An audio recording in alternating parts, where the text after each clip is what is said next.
My name is Marjorie Collins, and I am 74 years old. For most of my life, I believed that the walls of my home kept me safe. This house, tucked away in the suburbs of Indianapolis, had been my sanctuary for over 40 years. My late husband Robert and I built a life here, raising children, celebrating holidays, and weathering storms, both literal and figurative. Every corner held a memory. Every photograph on the mantel, a reminder of the years when we were still whole. When Robert passed away 9 years ago, I thought the loneliness would swallow me whole. But I had my children, Thomas and Emily, and I told myself that their presence was proof that family bonds could withstand anything. That belief carried me through birthdays that felt too quiet Christmases, without Robert's laugh and long summer evenings spent alone on the porch. If you're watching this video, please like and subscribe to the channel and tell me in the comments where you're listening to my story of revenge from. I want to know just how far it has reached. Thomas, my eldest at 42, carved a career in real estate. He was always sharply dressed, his phone glued to his ear, speaking in quick bursts of numbers and deals.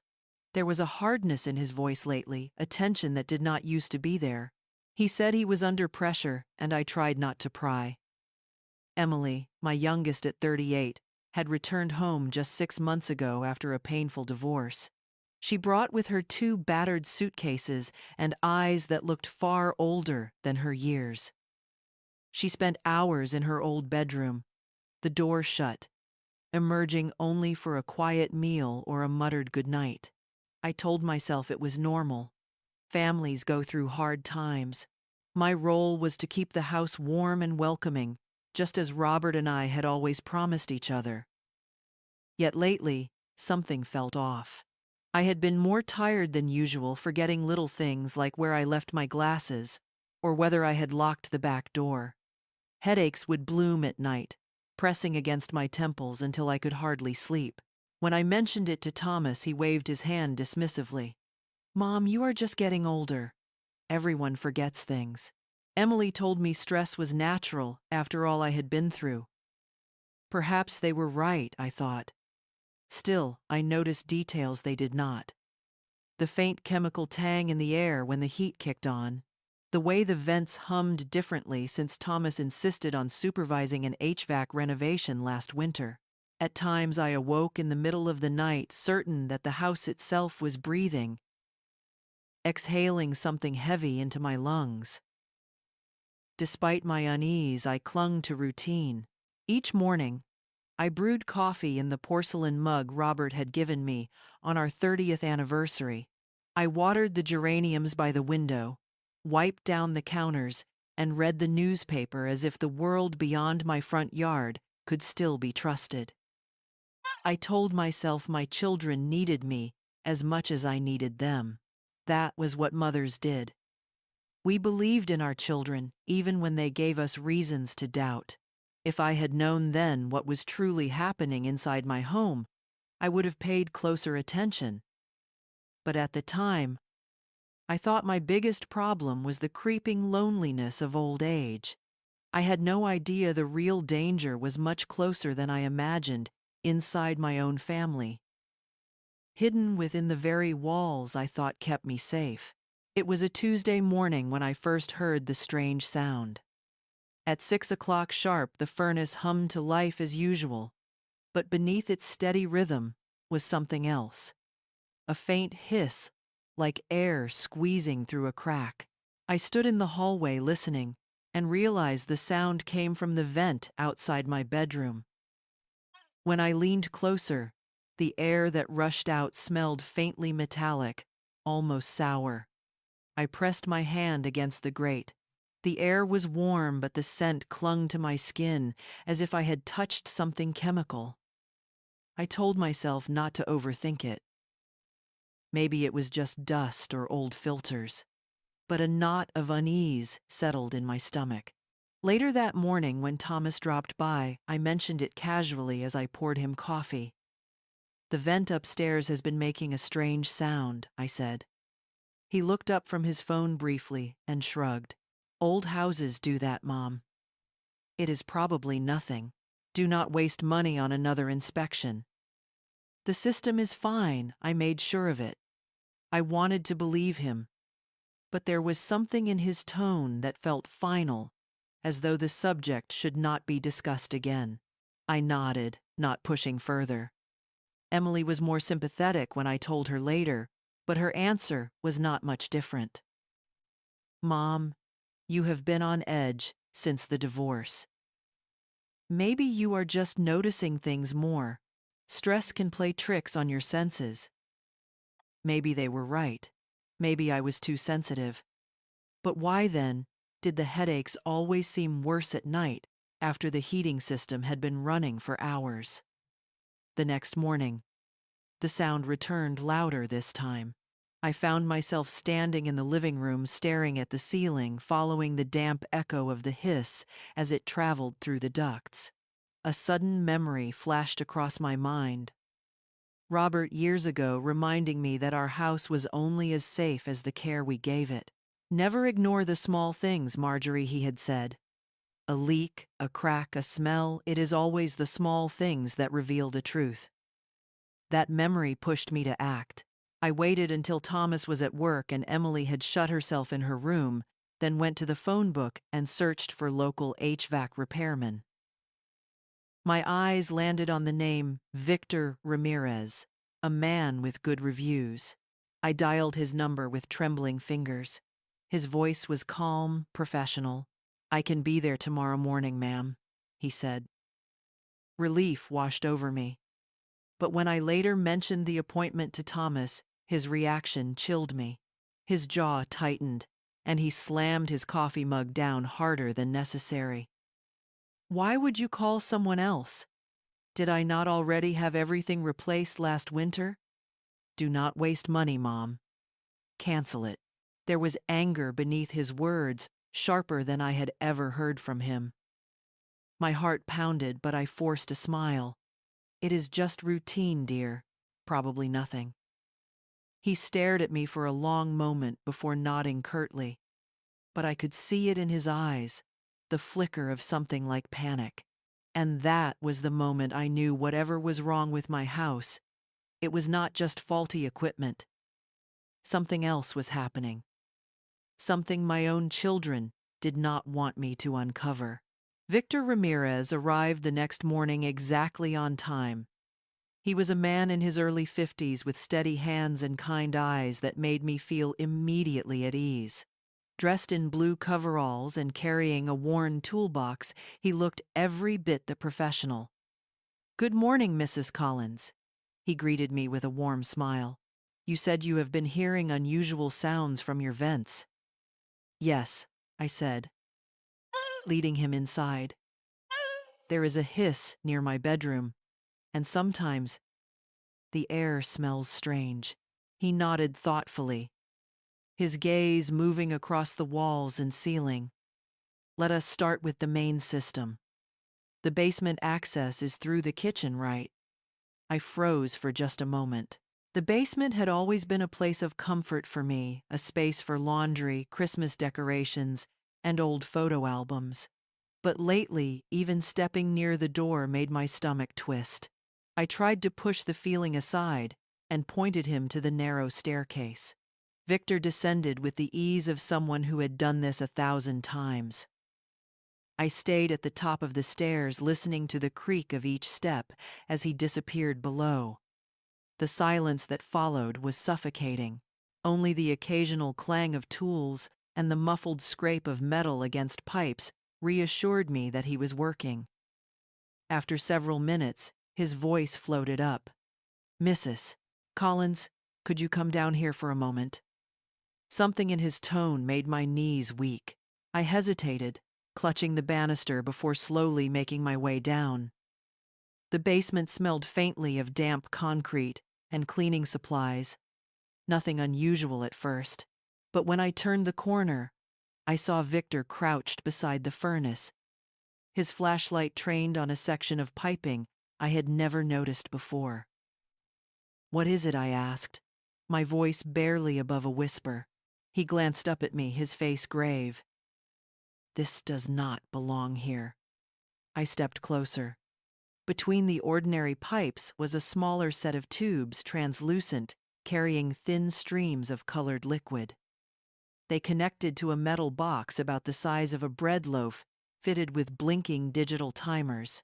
My breath caught in my throat. What is that?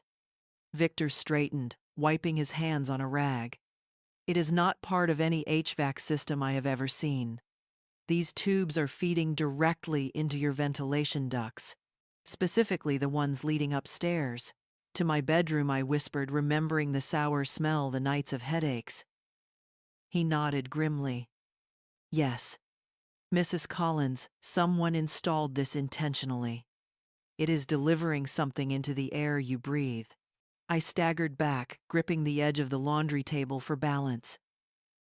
My mind raced with questions, with denials. No, that cannot be right. My son supervised the renovation. My daughter, she would not. Victor's voice was gentle but firm. I do not know who did this, but I do know what it means. You are not safe in this house. Not as things are now. The basement suddenly felt colder, darker. My sanctuary of 40 years had become a trap, and the walls that once held my memories now concealed a deadly secret.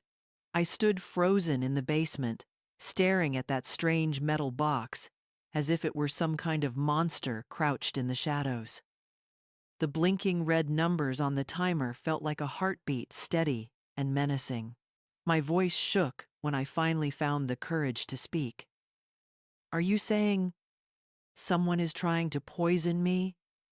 Victor did not answer right away. He set his flashlight on the floor so both of his hands were free, then gently disconnected one of the thin tubes. A faint chemical odor filled the air. My stomach churned. I cannot tell you exactly what is in these canisters without lab testing, he said carefully. But I know enough to say this is not dust mold or any natural residue. Someone designed this system to release substances slowly over time. The placement straight into your bedroom vent tells me it is not an accident. The words struck me like blows. I clutched the edge of the laundry table, my knuckles white. My mind refused to accept what I was hearing. But who would do such a thing? Who could even know how to install something like this? Victor's expression darkened. It would take planning, knowledge of ventilation systems at the very least, and regular, unrestricted access. Whoever did this knew the house, knew your routines. My knees weakened beneath me. The memory of Thomas insisting on handling last winter's HVAC renovation flashed in my mind. His sharp tone when I mentioned calling a repairman. Emily's sudden return home after years away. My chest tightened. No, I whispered, shaking my head. Not my children. They would not. They could not. Victor placed a steady hand on my arm. Mrs. Collins. I have been in this business for 30 years. I have seen bad wiring, mold infestations, even cases where landlords tried to hide dangerous modifications. But never have I seen something so deliberately harmful in a private home. Whoever put this here knew exactly what they were doing. Tears welled in my eyes, blurring the harsh glow of his flashlight. I raised them, I said hoarsely. I gave them everything I had. After Robert died, they were all I had left. They have been struggling, yes, but they are still my children. Victor's voice softened, though his words carried a weight I could not ignore. Sometimes the people closest to us are the ones we least expect, but denial will not keep you safe. You need to face the possibility, no matter how painful, that this was done by someone under your own roof.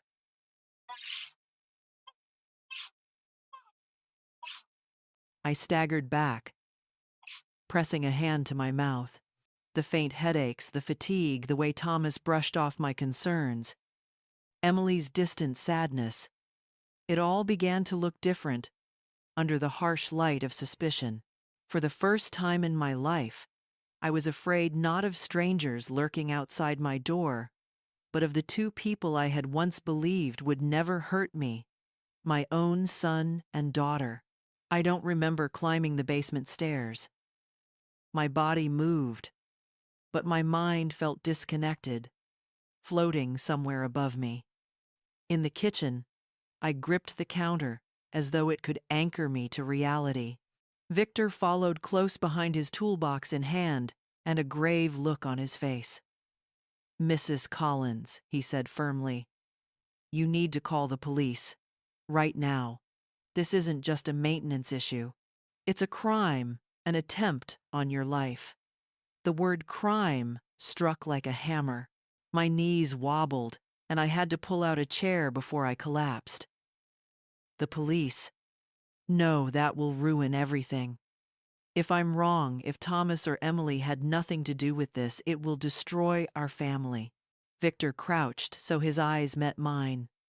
Listen to me. If I'm right and we do nothing, the consequences will be far worse than a ruined family dinner. Whoever set that device intended for you to suffer. Mrs. Collins. The symptoms you described, headaches, fatigue, memory lapses, those aren't coincidences.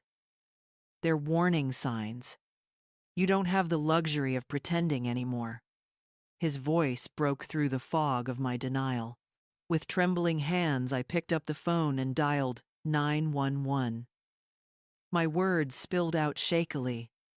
There's something in my house. In the basement. I think someone is trying to hurt me. Minutes later, flashing red and blue lights lit up the driveway. A tall woman in a dark blazer stepped into my kitchen, her badge glinting under the overhead light. Detective Sarah Coleman, Indianapolis Police Department, she introduced herself with calm authority. "Can you show me what your repairman found?" I led her downstairs with Victor. She examined the device with the practiced eye of someone who had seen too much in her career. Her lips pressed into a thin line.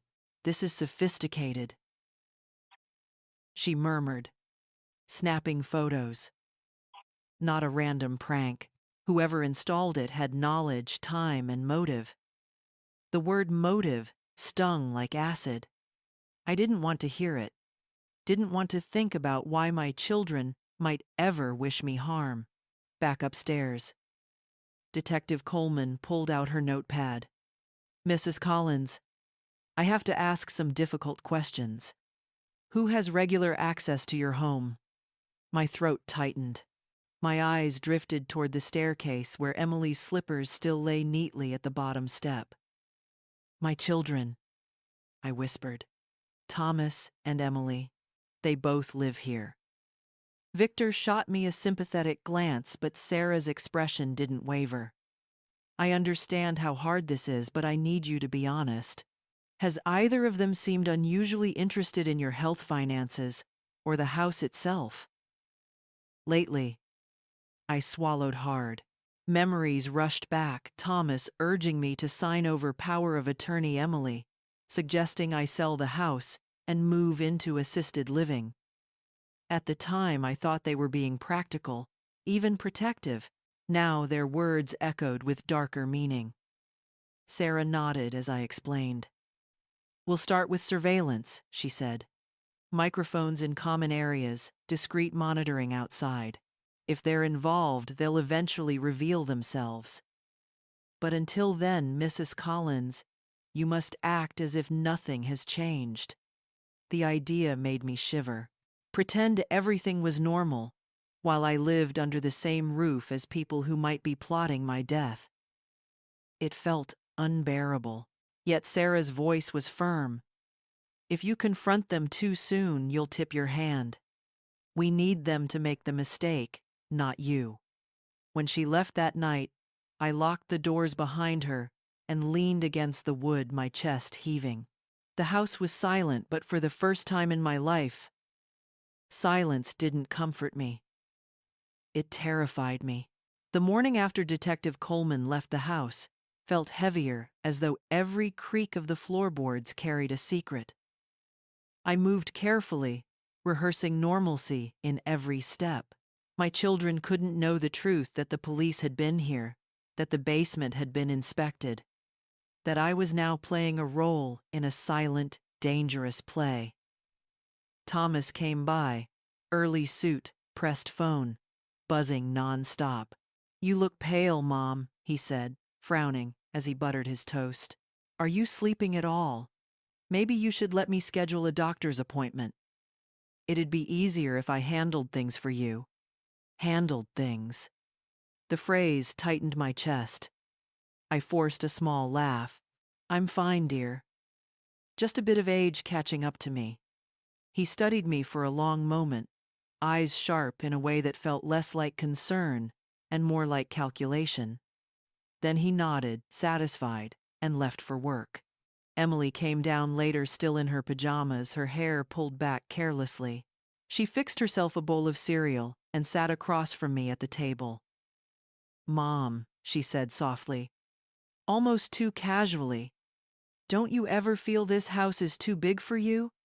I mean, after Dad passed, it's just been empty. You'd be happier somewhere smaller, safer." Her words echoed what Thomas had said days before.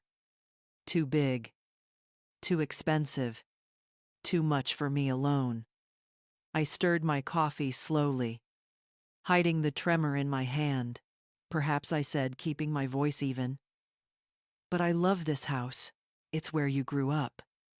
She smiled, but it didn't reach her eyes. "Memories can travel, Mom. You don't need walls to keep them." I excused myself soon after and went upstairs, my pulse hammering. In my bedroom, I closed the door, glanced at the air vent above my dresser, and whispered into the tiny microphone. Detective Coleman had placed near the lamp. "They're pushing again. Both of them." Hours passed in silence, broken only by the ordinary sounds of a family that no longer felt like family. The clink of Emily's spoon against her bowl. The slam of the front door. When Thomas returned late, the muted conversations I wasn't meant to hear drifting through thin walls. One night, I caught fragments as I passed the hallway outside Thomas's old room. "She's weaker lately," Thomas whispered. "Good," Emily replied. "But what if she starts asking questions? Then we accelerate. A fall, maybe. Something no one can trace." My knees nearly buckled. I pressed myself against the wall, clutching my chest to keep from gasping. Their words weren't vague anymore. They were a plan sharpened and cruel. I crept back to my room, heart pounding so loudly I was certain it would give me away. Sitting on the bed, I reached again for the microphone. My voice cracked as I whispered, "They're talking about making it look like an accident. Please, God, let someone be listening." That night I lay awake, staring at the ceiling, the vent above me glowing faintly in the dark. For the first time, I realized this house was no longer mine. It belonged to danger, and the danger was wearing the faces of my own children. For days, I lived like a shadow in my own home. I smiled when expected, nodded when spoken to, and hid my shaking hands under the table. Every word my children said felt like it carried a double meaning, but I knew I couldn't rely only on my fear.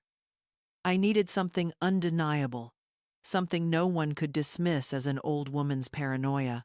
Detective Coleman had left me with a small recording device no bigger than a deck of cards. "Keep it close," she told me. "If you ever overhear something, capture it.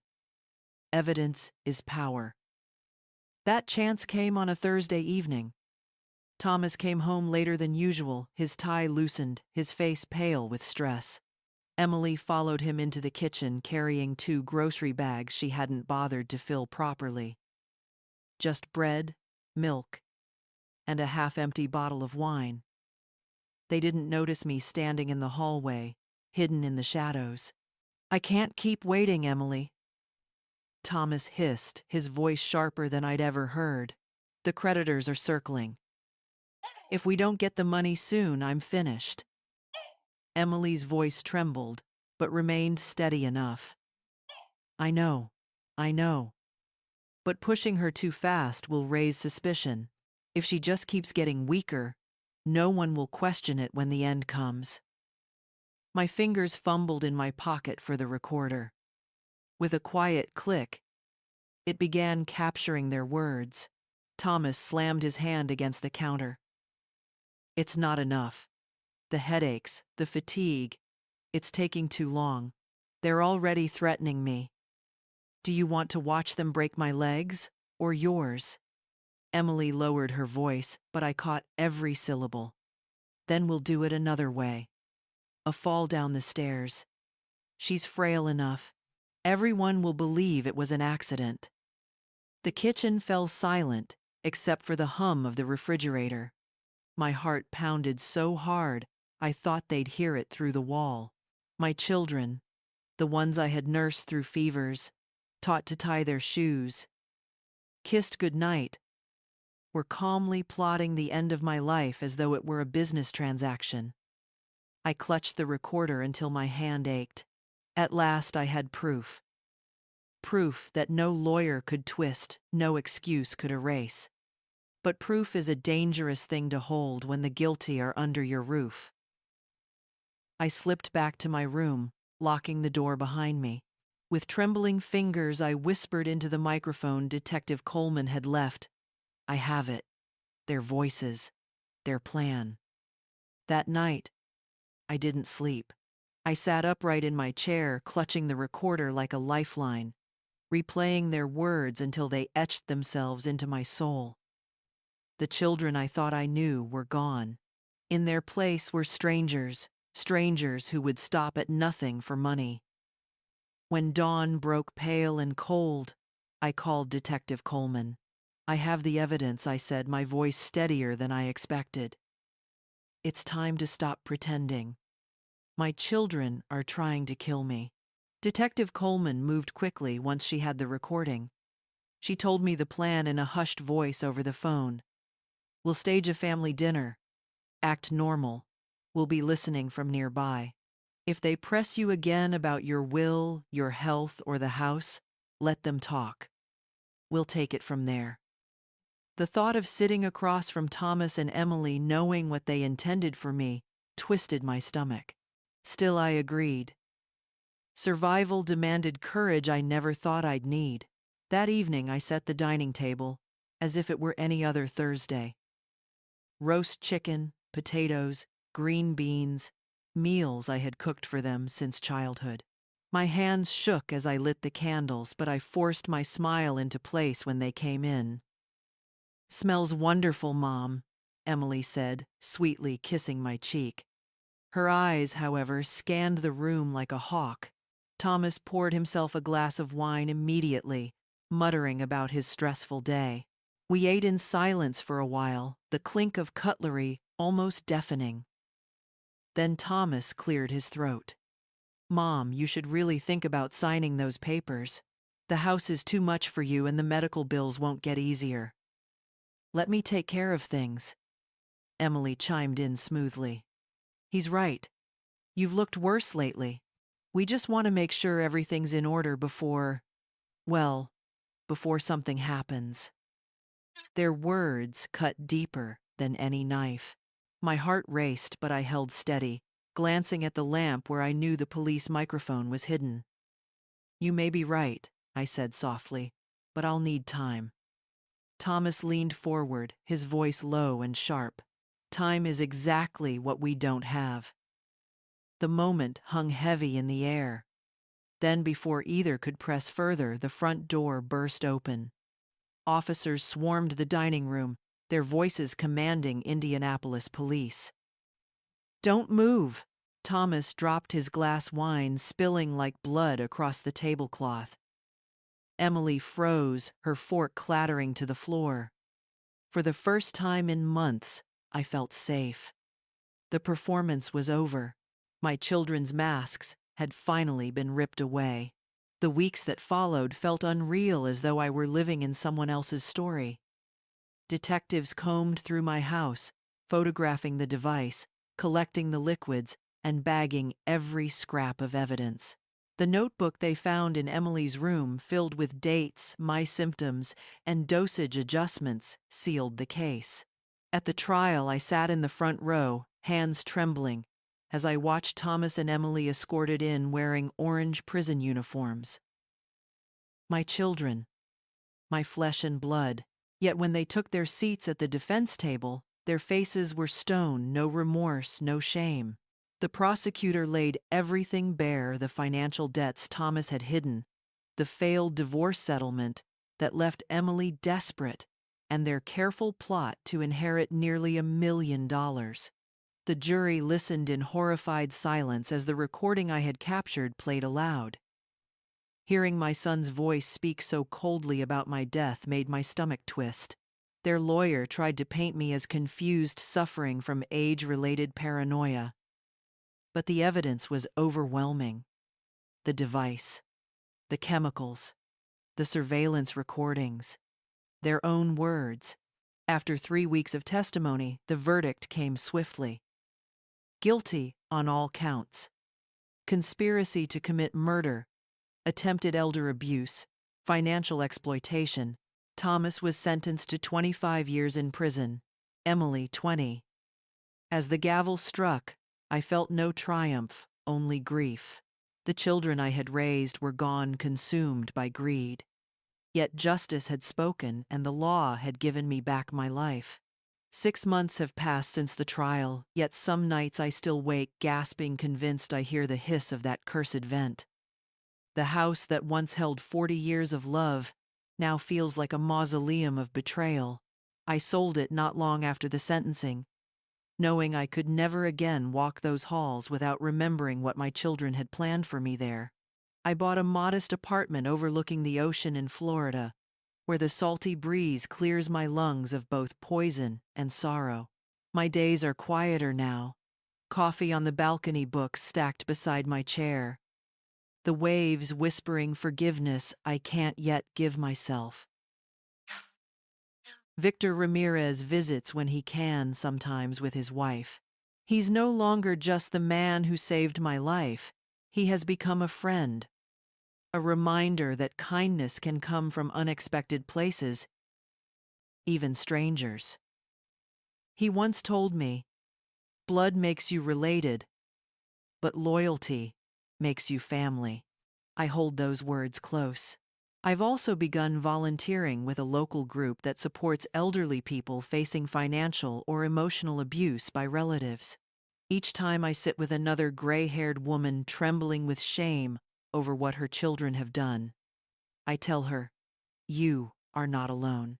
Trust can be broken, but it can also be rebuilt in yourself, in others who choose to stand by you. I thought family was unbreakable, defined by birth and bound by love. But I've learned the hardest lesson of all: real family are those who protect you when you're weakest, not those who see your vulnerability as an opportunity. If you're listening to my story, remember this: never ignore the small signs, and never be afraid to draw strength from outside the bloodline. Sometimes survival means choosing yourself first.